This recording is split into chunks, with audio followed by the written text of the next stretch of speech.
mbola hafaly miarabantsika rehetra indray amin'ny anaran'i Jesosy Kristy Tompo ary manona amin'ny fiadanan'ny Tompo amintsika tsirairay avy. Ny zavatra ianarantsika androany dia fampianarana fohy momba ny resaka yoga. Ny thème noraisiko moa dia ny hoe azo ataon'ny kristianina ve ny yoga. Raha vao miresaka yoga tsika eto Madagasikara dia mbola azo lazaina hoe mbola vitsy ny mahalala azy, mbola tsy dia be mpafantatra, mbola azo atao ihany koa ary hoe mbola tsy dia mivoatra. Nefa ho an'Antananarivo manokana dia efa manomboka mivelatra ry zareo, manomboka be mpafantatra, manomboka be mpanao, ary tafiditra anatin'izany isika kristianina, ary izany no anisany nanaovako ilay fampianarana. Ny zako ny fitiana farak'izay fohy izy ity.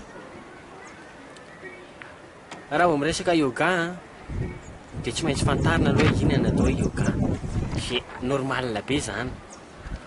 Ny yoga dia fitaovana iray mahomby ahafahana maka aina mba hahatsara ny toe-batana ary ahafantarana ny ho avy, mba hampitombo ny fahaiza-mandinika ary fialana amin'ny stress. Raha io farany io tsindriko dia izao ny fandehana. Raha vao manontany olona anankiray ianao hoe inona no antony anaovanao yoga, dia io ny valiteniny voalohany hoe fanalana stress na fanalana mavesatra eo amin'ny fiainana andavanandro.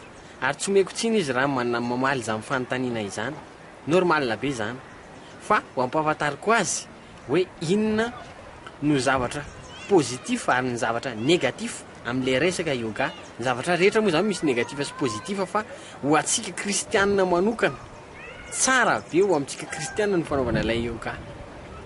Ny yoga ny koa dia 99% pratique ary 1% théorie. Taloha ny yoga dia heveriny maro fa ho an'ny vehivavy sy ho an'ireo efa nahazo taona ihany, kanefa ankehitriny izy dia mahazo vahana amin'ny resaka bien-être du corps. Ary raha tsindriko indray koa io bien-être du corps io dia ohatra zao mahita toerana anankiray tsika fanaovana yoga na stand fanaovana yoga, dia tsy maintsy misy soratra foana iny pour le bien-être du corps.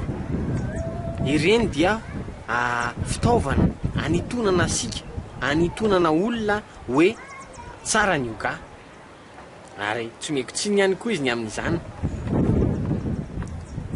Mipetraka nefa amin'ny fanontaniana manao hoe tena ilaina ve ny yoga? Tsy asiana fisalasalana ny amin'izany. Ny zava-tsoa azo avy amin'ny hatha yoga dia azo iadian-kevitra, dia tsy azo iadian-kevitra, miala tsiny. Asiko tsindrona ihany koa ny hatha yoga dia domaine fiantsonan'ny yoga. Rehefa tafiditra ao anatin'ilay sehatra ianao hoe yogiste dia hatha yoga ny fiantsonan'ilay yoga. Izy dia miasa tsara na eo amin'ny vatana, indrindra fa eo amin'ny fanahy.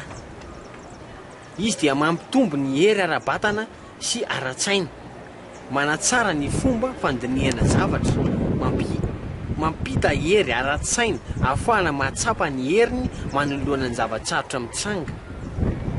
Izany hoe be dia be zavatra côté positif ny hatha yoga na ny yoga. Nefa amin'ny kristianina ny fahombiazana fanao iray ve mety ahafahana manao azy na mipratike azy. Afaka mionona amin'ny hoe satria manome vokatra tsara dia tsara izany, sanatria izany. Ny boky Noabolana 4:4-12 dia milaza amintsika fa misy lalana ataon'ny olona ho mahitsy, kanjo lalana mivarina any amin'ny fahafatesana ao ny hafarana. Petraka ihany koa fantaniana manao hoe misy resaka fanahy ve ao amin'ny yoga. Efa manomboka miditra lalindalina isika. Ny firenena Europeanina no tena mampiasa ny hatha yoga, ary mino izy ireo fa kolotsaina ara-batana hafa fotsiny hatha yoga. Betsaka ny mieritreritra fa ny yoga dia afaka mifandray tsara amin'ny finoana kristianina. ny sasana aza milaza mihitsy hoe yoga chrétien izay ahafahana miaona amin'ny Andriamanitry Abrahama, Andriamanitry Isaka ary Andriamanitry Jakoba. Tsy misy fanontaniana isalasalana ny fahadiovam-pon'ireo olona ireo, fa ny baiboly dia mangataka amintsika ny fioarana ny fahadiovam-po ary mandidy antsika mba handinika tsara ny zavatra rehetra. Hoy ny Jaona voalohany, toko 4:1 manao hoe: ry malala, aza mino ny fanahy rehetra fa izao toetra ny fanahy na avy amin'Andriamanitra ireny na tsia. Ireo hindoa dia anisan'ireo voalohany milaza fa ny hatha yoga dia fitsipifehezana ara-pivavahana eo amin'ny vatana sy eo amin'ny saina. Ny hatha yoga hozy izy dia fitsipifehezana ara-pivavahana eo amin'ny vatana sy eo amin'ny saina. Makaga izy dia miasa eo amin'ny eritreritra sy eo amin'ny fisainana ho an'izay mipratike azy. Izy koa dia famaritana sahady amin'ny fiomanana amin'ny raja yoga. Ny raja yoga dia yoga antsoina hoe mpanjaka, izay discipline psycho-spirituelle avolenta atokana ho an'ireo efa matianina izay hazahoana fahaizana miavaka. Izany hoe ny raja yoga zany dia efa discipline avoavo kokoa noho ny yoga sy ny hatha yoga. Izany hoe ny raja yoga zany dia discipline avo indrindra amin'ny resaka yoga, satria eo amin'ny fianarana rehetra moa zany dia tsy maintsy misy ny étape, tsy maintsy misy ny step to step, misy ny dingana maro isan-karazany tsy maintsy lalovana, ka ao anatin'izany ilay raja yoga. Ka raha fitinina amintsika izay efa voalaza teo aloha dia ny hoe ao aloha ny yoga, ao ihany koa ny hatha yoga ary ao ny raja yoga.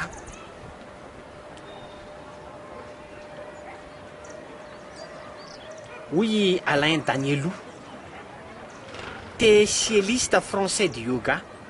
L'unique but des pratiques physiques du hatha yoga, c'est la suppression des obstacles physiques sur la voie royale du raja yoga.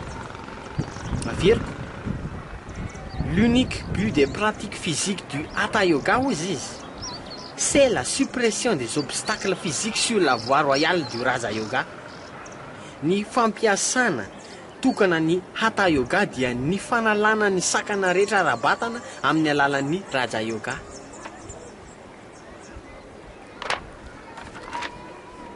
Araka ny fomban-drazana hindoa, ireo fihetsika atao amin'ny hatha yoga dia mihoatra ny natoraly.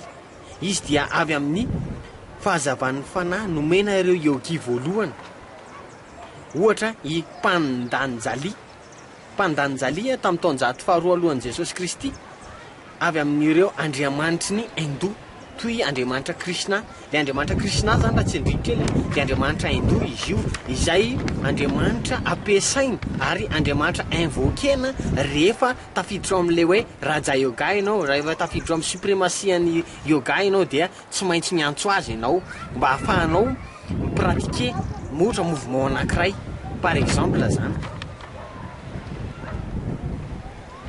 Ny tanjona amin'ireo karazana yoga dia ny fifoazana milamina sy voafehy hery iray izay antsoina hoe la kundalini, izay hita taratra amin'ny endrika bibilava ara-panahy.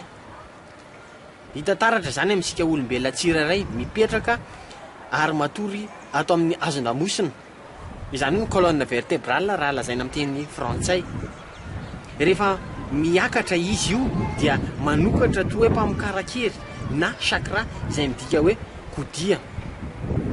Ny chakra dia misa enina. Rehefa mandeha ny chakra iray dia heverina fa mandeha ny fahaiza-manao psycho-spirituel manokana. Izy io zany somary efa natokana ho an'ireo efa avolenta, ho an'ireo izay efa niditra lalina tamin'ny resaka yoga. Rehefa tonga eo amin'ny faratampoloha ny kundalini dia heverina fa tonga ny fanafahan'ny yogi iray ary tanteraka eo amin'ny toe-pahamasinana. Izany hoe raha zavaina izy dia izao: rehefa tonga eo amin'ny faratampony ny fipratikenao ilay yoga vitanao ny etape rehetra step to step dia tonga amin'ilay antsona ianao hoe illumination parfait izany hoe na azavaina tsotra hoe tonga amin'ilay faratampony andriamanitra tonga ho andriamanitra ianao zany égalité divinatoire na mitovy toe-pamasinana amin'andriamanitra zay zany rehefa tonga amin'ny faratampony yoga ianao zay fiheverany zareo azy ary zay ny fampianarana hitako ary zaraiko aminareo ny sasany aza dia mampiasa ny baiboly mihitsy mba anoana ny fampianarana ampiasainy amin'izany ohatra ny salamy toko fa 7:7 manao hoe aminaran'i Jesosy miatombena tsara miandry an'i Jehova ianao averiko miatombena tsara miandry an'i Jehova ianao mba hanamarinana ny fanazaran-tenany sy ny fitsaintsainany mifantoka na satria ny teny hoe yoga ara-baky teny dia midinaka hoe zioga ny yoga dia midika hoe zioga raha adika ara-baky teny ary mitanisan'ny tenin'i Jesosy azany izy manao hoe eto ny ziogako ka mianara amiko Matthieu 2:7 manome heritreritra fa iray ihany io zioga io ny hevitra tsy azo idivirana dia ny hatha yoga dia pratika matanjaka iray ka mampididoza izay lavitra tsy ara-panahy tahaka ireo fanasitranana maizina izay nomeny ireo mpanasitrana ny zavatsoa ny yoga dia na fanomezana misy poziny ny fitiavana ny hafa dia ny fampitandremana ireo izay milaza hoe izao dia manao hatha yoga fa tsy mandray na inona avy amin'ny filozofia tandrefana ny fampianarana ara-batana ihany no raisiko sy ny fanaovana fanatanjahantena mba hahazo fahasalamana na izany aza aizaho amin'ny baiboly no manao hoe tsy azo atao ny yoga ireny olona ireny dia resy lahatra dia naka ny lainga ho fahamarinana ka ny telina ny jono kanefa sy tonga saina fa ny ao anatiny dia miafina ny lelapitana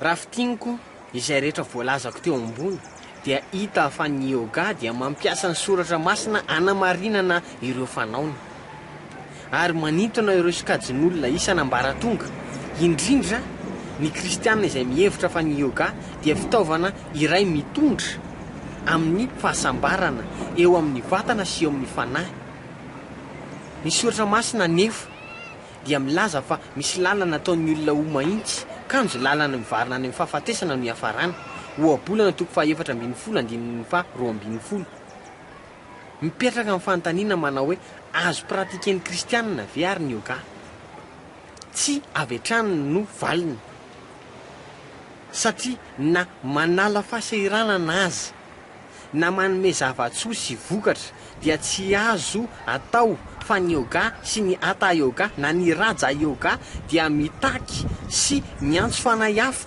eo amin'ny fanaovana azy amin'ny alalan'ny fihetsika manamafy izany ny tenin'Andriamanitra manao hoe ry malala aza mino ny fanahy rehetra fa izaho toetra ny fanahy na avy amin'Andriamanitra ireny na tsia Jaonina voalohany 4:1 izany hoe amin'ny domaine rehetra eo amin'ny fiainana ny zava-dehibe indrindra ho an'ny kristianina dia ny safidy ny fihetsika ny fitafy ny fiteny sisy manome voninahitra an'i Jesosy Kristy tompo araka ny sitraky ny soratra masina dia izay no azo natolotra ho antsika ary minso manantena ao fa andinika isika amin'ny zavatra ho ataontsika na eo amin'ny fiainana izany na eo amin'ny zavatra manala ny sorisory amin'ndavanandro azy ary minso manantena ihany koa fa hanome zavatsoanao ity fampianarana nanome zavatsoanao ary hanome zavatsoanao ity fampianarana ity fiadanana ny eo aminao tsirairay avy ho amintsika tsirairay avy misaotra tompoko